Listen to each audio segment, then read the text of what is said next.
dead. And her grown son lost at sea, then found 7 days later. Nathan Carmen now back on land. A real-life castaway, but with one big difference.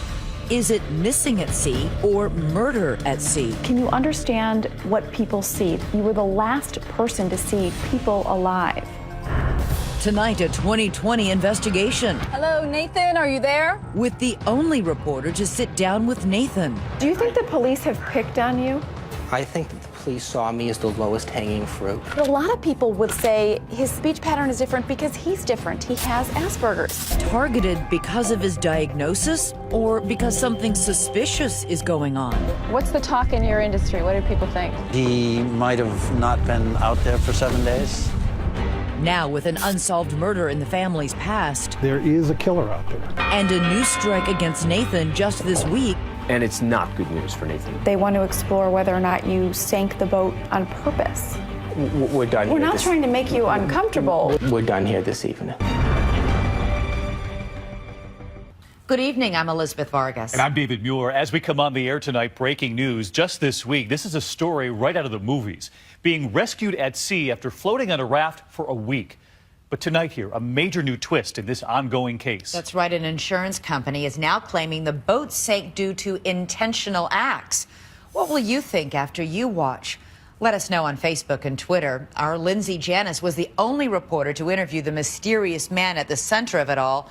And how she got that exclusive is a story all its own.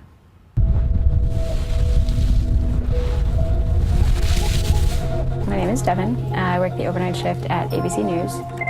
On the night of September 26th, I saw that one of the affiliate reporters had tweeted about someone who had been rescued at sea. I sent it around, but of course we didn't have too many of the details besides that he'd been found. He was found in a life raft with a life jacket on. He was reported to be in good condition. They sent Lindsay Janis. ABC's Lindsay Janis. Lindsay Janis has that story for us. The freighter he is on is due to arrive in Boston. When I first heard about the Nathan Carmen story, it looked like an inspiring story of survival. The son rescued off Martha's Vineyard. Nathan had gone out on this fishing boat with his 54-year-old mother, Linda, and never returned. The Coast Guard combed hundreds of miles of ocean in vain, and they'd just given up hope when the call came in. A young man found alone, floating on a life raft. Found alive in good condition. The stunning discovery made in the open ocean by this Chinese freighter carrying scrap metal, about 100 miles south of Ram Point Marina in Rhode Island, where he'd set sail. They'll get the chance to speak with Nathan Carmen Tuesday night. Nathan, this is United States Coast Guard Boston. I need to understand what happened. Yeah, we all do. But so far, the only explanation? This short radio call from the Coast Guard to Nathan aboard that freighter. Mom and I, two people, myself and my mom, were fishing at Block Canyon, and there was a funny noise in the engine compartment. When I saw the life raft, I did not see my mom. Have you found her? No, we haven't been able to find her yet. The next day, Nathan arrives in Boston. The questions waiting for him at the dock. The most important question is, how did you survive and not your mother? When we first see him, he shows little emotion. His 6'3" frame awkwardly appareled in the white crew suit he was given after his rescue. That night, Nathan returns to his home in rural Vermont and makes his first public statement. I would just like to thank the public for their prayers and for their concern for both my mother and for myself. Emotionally, I've been through a huge amount, and my request is just to be allowed to mourn naturally. It seems that's all he has to say. But then Nathan decides to grant us an exclusive interview. He instructs us to meet him on this bench. He seems anxious, traumatized. I'm not sure how best to say this. Worried he won't look or sound good on camera. Oh, Lord, may you help us to... He even prays about it. May you help me to accurately and effectively express what I've been through. There's a reason Nathan doesn't speak in the tongues of angels. He's been diagnosed with Asperger's syndrome, which is on the autism spectrum, associated with social awkwardness and flat, measured speech patterns. Let's begin, if we could, with the fishing trip. Our conversation will last into the night, but it ends up a fragmented account with plenty of blank spaces. I'm not going to go into that now. I'm not going to answer that.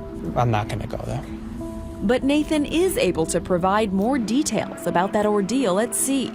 My mom and I fished very frequently together. That's the primary thing that we did to spend time with one another. We fished probably every other week. Despite his humble appearance, it turns out Nathan is actually from a wealthy New England family, the first of many surprises. His mom, Linda, a nurse who worked with autism patients, didn't even like to eat fish, but she loved catching them with Nathan.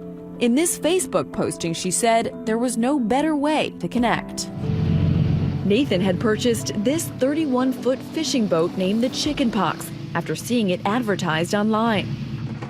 He says that on September 17th, he and his mom set out for that fateful trip just before midnight. These fishing trips, you would often leave, at night or in the early hours of the morning? That's correct. We met at the marina in Rhode Island, got all of our gear on board, pushed off from the dock. Nathan wanted that night to be different. He says that instead of the usual trip of about 20 miles to Block Island for striped bass, he decided to go deep-sea tuna fishing to that area called Block Canyon. That's much farther offshore. That's offshore fishing. It takes all night to get there. The seabed here drops from a few hundred feet below the surface to 1,000 feet or deeper. A perfect spot for those giant tuna they were after. I have experience boating. I have experience fishing. I did not have experience offshore fishing. But Nathan was comfortable making the trip because he says the seas were calm. After a smooth cruise through the night, we arrived just as the sun was rising. Nathan says the new day was perfect. They set their lines and fished for tuna, all by themselves. They have life vests on board, but weren't wearing them. Hours passed. It was midday when he says the trouble started. So what happened? What went wrong? I heard a noise. A funny noise coming from the engine. The engine sounded different. I looked in the hatch where the engine was. I observed there was water, quite a bit of water. And the belt on the engine was picking up water and kind of spinning it. What did you think? I knew that there was a serious problem, but I didn't think we were sinking. I thought that I was going to diagnose the problem and that we were going to go back to shore. He says he closed the hatch and shut off the engine. He says he told his mother to gather the fishing lines in the rear, while he says he brought the ditch bags full of safety gear up to the front. But he says to his shock, in no time, the boat was underwater. I was walking on the deck, it was there, and then it wasn't. Any sign of your mother at this point? No, not at that point.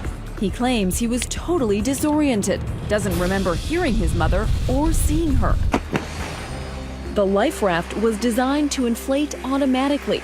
Nathan says he swam to it. I got on board the life raft and was looking around, and I was calling out to my mom. I did not see or hear my mom. And I was blowing the whistle with 3 loud, short bursts, which is a distress signal. So if she had been on the surface of the water, you feel like you would have been able to see her? I assumed that if she had been on the surface and conscious, that she would have been calling out to me and I would have been able to find her. But I didn't know why that hadn't happened. Now, by his account, he was all alone in a kind of floating tent, a tiny speck of orange in a vast gray sea. As night fell, he was drifting in the darkness. Like Tom Hanks in Castaway, Nathan says he spent days alone out in the open water until, just like the movie,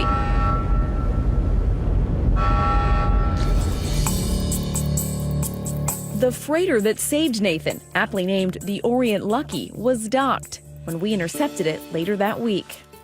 They'd recorded this remarkable footage of the rescue. Look here. That little figure is Nathan, clinging to a life preserver, clinging to life, then jumping into the churning seas, as the ship struggles to stay close enough to grab him. We could see he was very tired, exhausted. He rested for a while, clinging onto the ladder. Our crew helped him to get on board the ship. I was no longer lost, and that's when I allowed myself to feel relief. What was going through your mind? I'm safe. It's a compelling, heartstring-tugging story of loss and survival. That I love my mother. Present tense, I love my mother. But is it also something more? Police want to know what role, if any, Nathan Carmen played in his mother's disappearance. Wait a second. Was this just an accident? Is his story really the whole story? As more details emerge, the portrait of the young fisherman takes on a darker hue. It paints a very troubling picture as to what was Nathan's intent.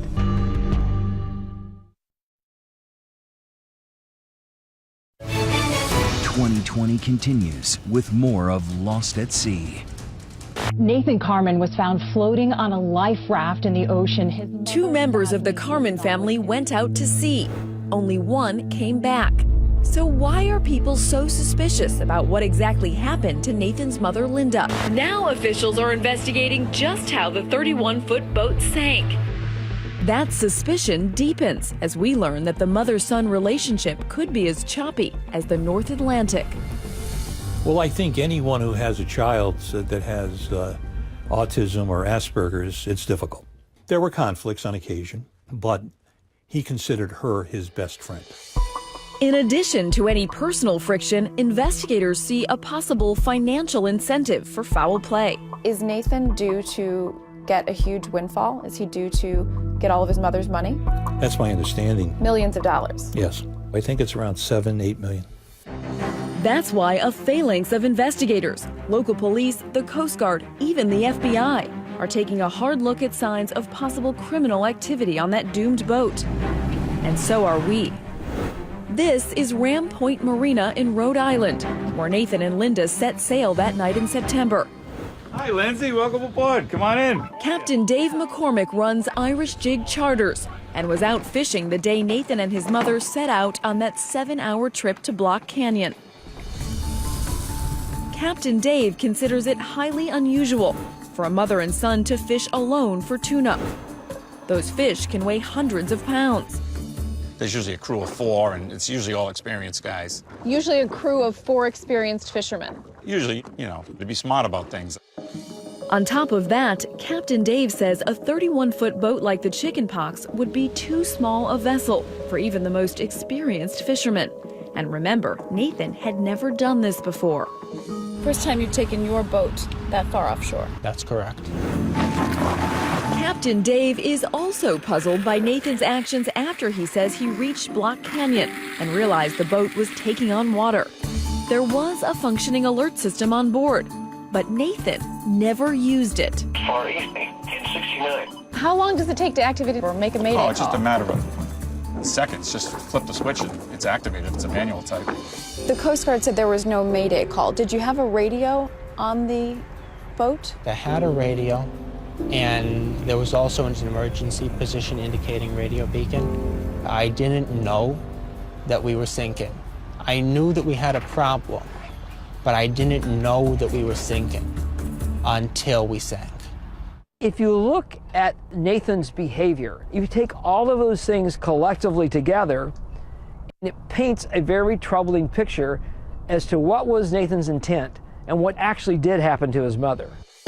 Hello, this is Nathan Carmen. And what to make of Nathan's seemingly odd behavior after he was rescued. Just listen to his call with the Coast Guard.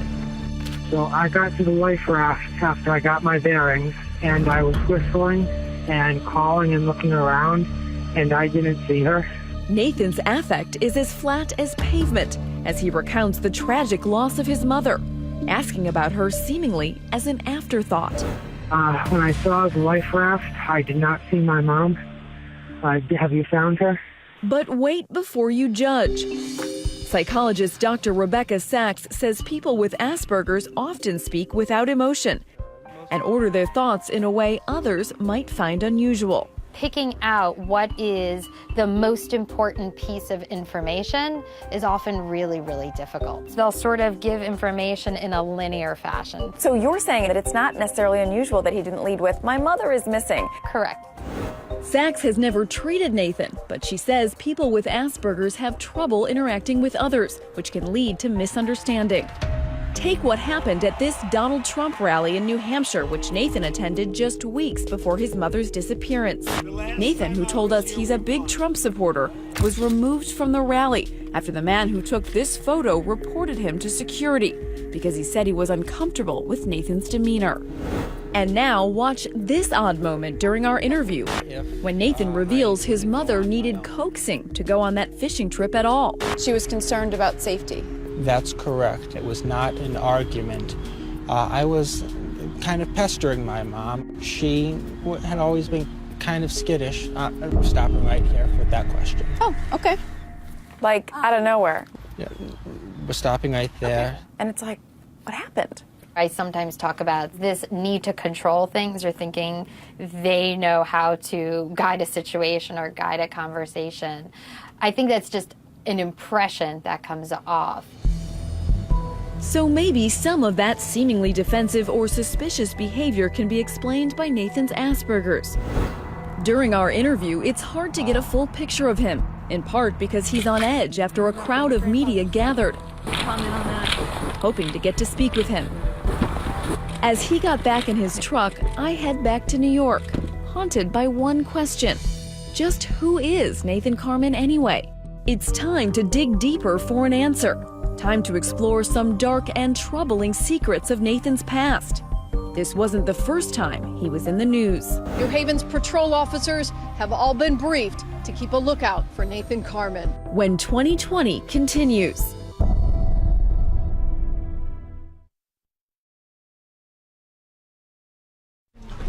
Back in the newsroom, the world keeps turning.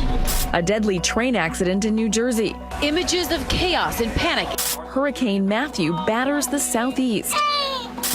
But I can't forget about the lonely young man up in New England. Our interview made headlines, but so much was left unsaid about Nathan's past, about how he survived. And as the days go by, the swells of suspicion are bearing down on him like a nor'easter. You've got to presume that he's thinking, I'm going to tell my story, I'm going to put it out there, it's going to end this. That's not what happened. And then, surprise. 193 miles. Nathan invites us back to Vermont for a second interview. We're hoping this time he'll fill in some blanks. When we arrive at his home, "Hi Nathan, how are you?" Nathan seems as adrift as he was out in the ocean. I was lost at sea. My mom died. But it would be great to have people embracing you, saying, "We're glad you're home, we're glad you're alive," and also helping me to deal with my mom's death. It hasn't been that. Nathan says he was counting on support from Linda's 3 sisters, his aunts. Instead, there's been a stony silence. I haven't received any calls. Not from a single one of them. That's correct. It makes me feel like I have no family. I want to have family. I want them to be my family. Nathan's aunts don't want to speak with us either. It's a terribly, terribly upsetting and difficult time. Their focus is not on relationships, it's on getting answers to questions. This barn may be from well before 1850, I don't know. Despite whispers he might have killed his mother for millions of dollars, Nathan's hardly living the lush life up here. He spends his days renovating this house, hoping to flip it by the springtime. So far, the only interested parties to come knocking have been the police, searching for evidence of a crime on the high seas. The 22-year-old's demeanor was strange. People are asking, who is this 22-year-old man? Driving around with Nathan, he seems unfazed by the police attention. Had your mom come up to visit you here? Yes, she drove up to the area frequently, and we saw each other. He says he called us back to set the record straight because so much of what he's seen on the news has been unfair. Right this way? This is not easy for Nathan. I'm not someone who understands relationships or who's good about talking about emotions. But he's willing to try. As he opens up a bit, it's clear he's had a hard life. The loneliness he's feeling now is nothing new. In fact, it's been a lifelong companion. Nathan grew up about 100 miles south of here in Middletown, Connecticut, a suburb of Hartford, an only child from a broken home. His parents divorced when he was very young, and for most of that time, his mother, Linda, was everything to him. What was she like? She was a good person, a warm person. We did have a challenging relationship at one point in my life, but she was the only family who I really had, and now I don't have her. And that's a tremendous loss. You feel alone? Yes. When I had her, I didn't feel alone. Considering she was the most important person in his life, the most important and fundamental question is, would he have really wanted to kill her? Another port in the storm, this man. His grandfather, Linda's dad, John Shockless, a multimillionaire real estate and nursing home developer. He was like a father to me, and I know I was like a son to him. They ate dinner together regularly at Grandpa's house. And there were even numerous take-your-grandson-to-work experiences when Shockless carted young Nathan to business meetings with his associate, Pat Goggins. I got the feeling that John had a very good relationship with him and was trying to cultivate that. Nathan was as introverted as John was extroverted. Not surprisingly, that introverted personality trait did not go over big at Middletown High School, where classmates recall him being mocked. But he did have one close friend. A beautiful white horse named Cruz. Lucky you, having your own horse. Yes, I was very fortunate in that regard, and I was able to really form a strong bond emotionally. But when Nathan was 17, Cruz died, and Nathan's fragile world fell apart. Shortly after Cruz died, you ran away from home. Police are asking you for your help. They're trying to find a missing teenager from Middletown. Patrol officers have all been briefed to keep a lookout for Nathan Carmen. Nathan had been spotted taking a bus. Teams of searchers looked for him for days. Running away from home was something that I felt that I had to do at the time. I don't fully understand or comprehend that sitting here now. He was eventually found nearly 600 miles away in rural Virginia.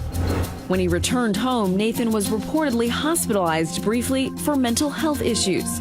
When you returned home after you'd run away, when you were found? Yeah, that gets into my personal health records, which I'm not going to disclose or discuss. Did things get better or did they get worse? I can't answer that question, and we're done with that before I turned 18. Nathan was released, and for a time, whatever storm was raging inside of him subsided. But for how long? He was found shot and killed here. Coming up, the holidays turn bloody as Grandpa Shockless is gunned down just before Christmas.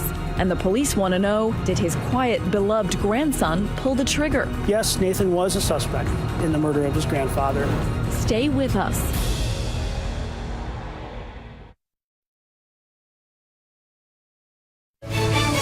2020 continues with Lost at Sea.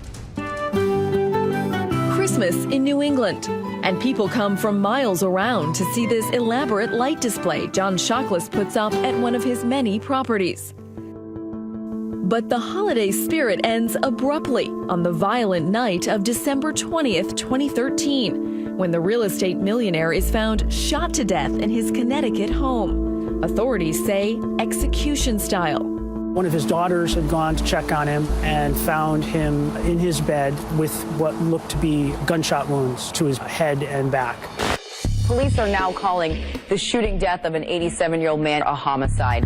Who would want John Shockless dead? It's a very good question. At first, police wonder, could it have been his daughter, Linda? There were reports of a big fight over the family fortune that got violent. Linda punching and kicking her father. In the investigation, it has to be a relevant question to ask, is that incident connected to what happened to him?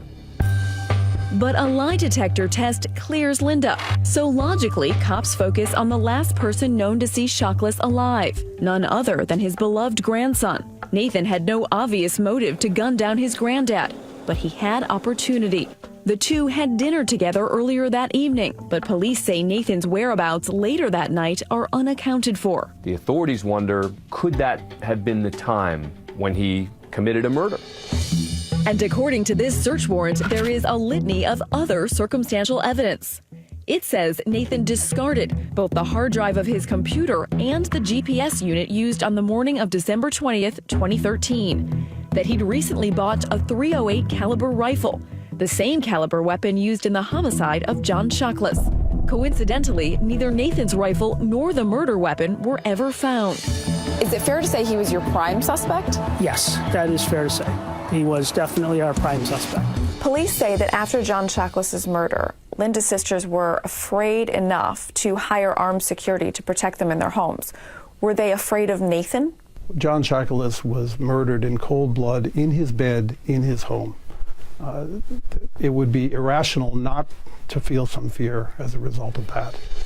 With regard to the murder of Nathan's grandfather, isn't the circumstantial evidence there strong? Well, if it were there and it were strong, they would have arrested him. That search warrant has a list a mile long of things that make Nathan look suspicious. You can't arrest anybody in America on mere suspicion. You have to have probable cause.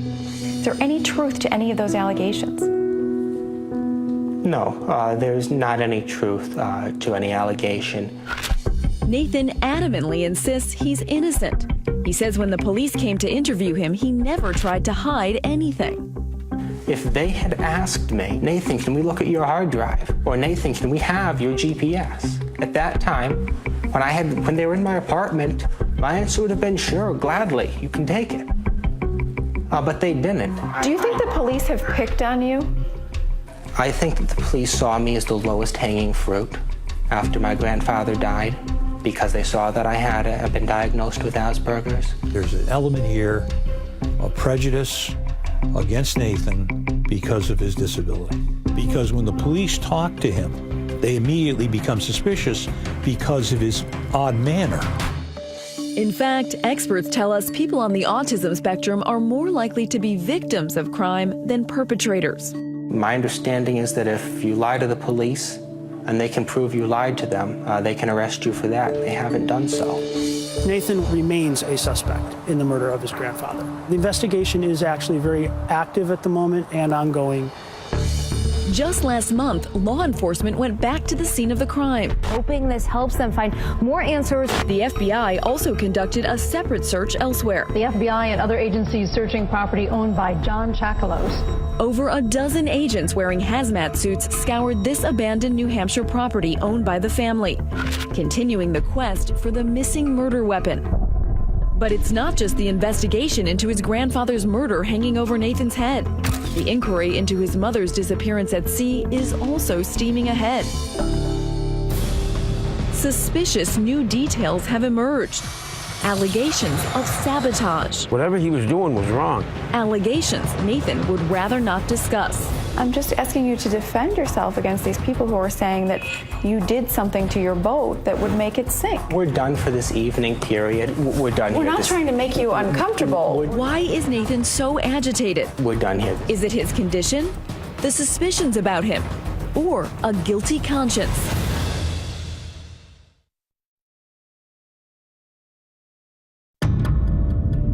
No matter what Nathan Carman says, the fog of suspicion isn't lifting. Can you understand what people see? You were the last person to see two people alive. You are either incredibly unlucky, the most unlucky guy, or you had something to do with those two deaths. What do you say to that? I say that there's no relationship between my having been the last person other than the killer to have seen my grandfather alive and my having been on the boat with my mother when it sank. I did not kill my grandfather. I did not cause my mother's death. And I want people to know that. Nathan may sound sincere, but is he credible? The story makes no sense. Supposedly the boat springs a leak, and no one can say, hey Mom, you want to join me on the raft? There are too many questions without answers and too many answers without justice. When we ask Nathan what happened to cause the boat to sink, he says he simply doesn't know.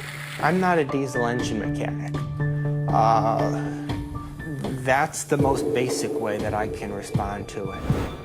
But the police aren't buying that. They executed a search warrant of Nathan's home, looking for evidence of reckless endangerment, noting that Nathan had been seen doing repairs on the boat that potentially rendered it unsafe.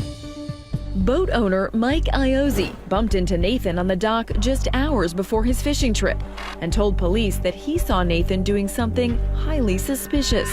It kind of caught my eye when I saw him leaning over the back and drilling 2 holes in the transom of the boat. Drilling holes? Mike was dumbfounded.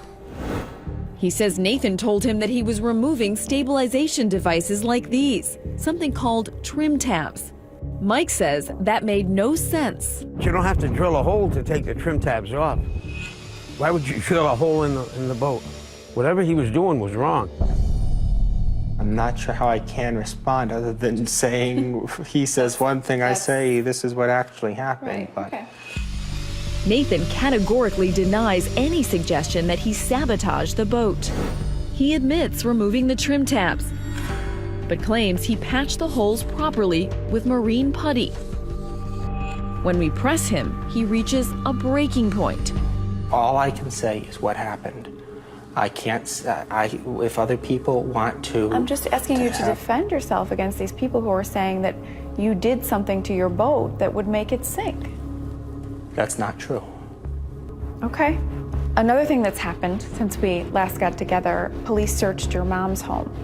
Yeah, Did you know anything about that? We're done for this evening period. We're done. We're not trying to make you uncomfortable. We're trying to give you an opportunity to answer some of these allegations. We're done here this evening. When someone gets up from an interview, calls it off, typically think, person can't deal with the heat. Questions are too tough. But maybe there's another explanation here, and that is his medical condition. A person with autism may not understand exactly all the social rules of what may happen, how maybe their instinct to react may not always be the most appropriate. Sure enough, about 20 minutes later, Nathan is ready to sit back down as we probe one final, highly curious part of his story. Namely, what exactly happened during those 7 days on that life raft. Most people would panic, Nathan. Most people would think, I'm going to die out here. And the way that I handled that was to focus on what I had to do in order to survive. Nathan says he had fresh water packets in his survival bags, as well as kits to allow him to drink seawater. He also had food bars. He says he allowed himself only one each day. Here we go, Wilson. You don't have to worry about anything. In Castaway, Tom Hanks talks to a volleyball he names Wilson. Wilson! I'm coming! Wilson! Nathan says he talked with God. I had prayed in the morning and I prayed in the evening. That made you feel less alone? That was very comforting. Of course, those prayers were answered when the Orient Lucky appeared. And after a week at sea, the miracle was complete. Or was it? So if you were 100 miles offshore, you'd want a bigger life raft, a better life raft? Better life raft, yeah. Jim O'Connor sells life rafts for a living, and he says Nathan's account just doesn't hold water. Nathan says he was in that life raft for about a week. Does that sound survivable to you? Barely. It happens. It has happened, but that life raft was not the type of life raft that somebody would normally survive a week in the conditions that he was in. Nathan says the seas were calm sometimes, and then very rough, with waves as high as 13 feet. He says he would close the door and ride it out. I expected the life raft to flip over at some point, just because you're in a small life raft in big seas. But O'Connor says the type of raft Nathan was in would have tumbled so violently, he would likely have broken bones. He was in really good shape. For somebody that was in 13-foot seas in a small life raft, he was in remarkably good shape. What's the talk in your industry? What do people think? That he might have not been out there for 7 days, that he might have been in the life raft for a day or two. If the boat didn't sink on day 1 and sunk on day 4 or day 7, That fundamentally changes the story.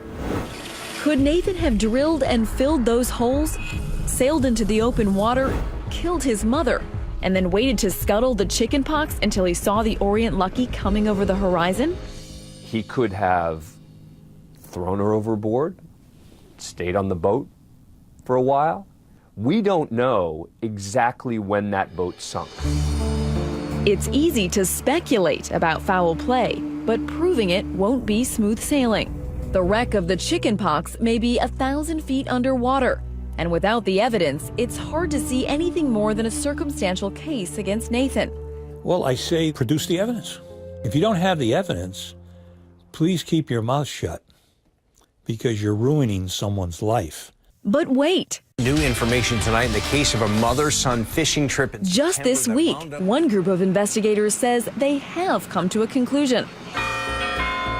Nathan puts his mother to rest, but not the nagging questions. Have police told you anything about the status of the investigation in Rhode Island? Now I'm going to drive off. Stay with us.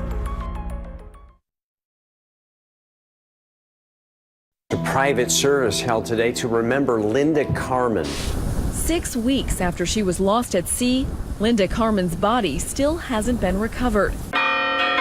Yet her son Nathan organizes a memorial for her in downtown Hartford, Connecticut.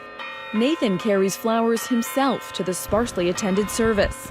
The media outnumber the mourners. How have you been these last several weeks? It's been very difficult. How was the service today, Nathan? The whole family was invited. I'm glad that many of my mom's friends chose to attend. But conspicuously absent from the service, Nathan's 3 aunts. Why didn't Linda's sisters attend the memorial service that Nathan organized? They didn't feel it appropriate to have a memorial service when we don't know what happened. Are Linda's sisters afraid of Nathan right now? Linda's sisters are afraid, as we all should be. There is a killer out there. I wish very much that my whole family could have come together to pray for my mom. I wish desperately that my mom was rescued. I hope that she will be found. Tell us about your relationship with her. Now I'm going to drive off. And what about your grandfather? I need to close my door. Okay. Sorry, Nathan. Take care of yourself. In the midst of all this family dysfunction and the ongoing criminal investigation, the questions hang in the wintry New England air. If Nathan did plan to kill his mother, why would he have risked his life in that raft, since he had no way of knowing he'd be rescued? Or was the multi-million-dollar fortune he's now set to inherit from his mother motive enough to risk it? Until these cases are solved and proven that he didn't have some involvement, people are going to believe he is the only game in town. He's the right guy. But just this week, shocking headlines. An insurance investigation blames Nathan directly. The insurance company filed papers in U.S. District Court claiming Nathan made incomplete, improper, and faulty repairs to the boat. The company won't pay his claim because it finds what Nathan did was intentional, specifically removing part of the boat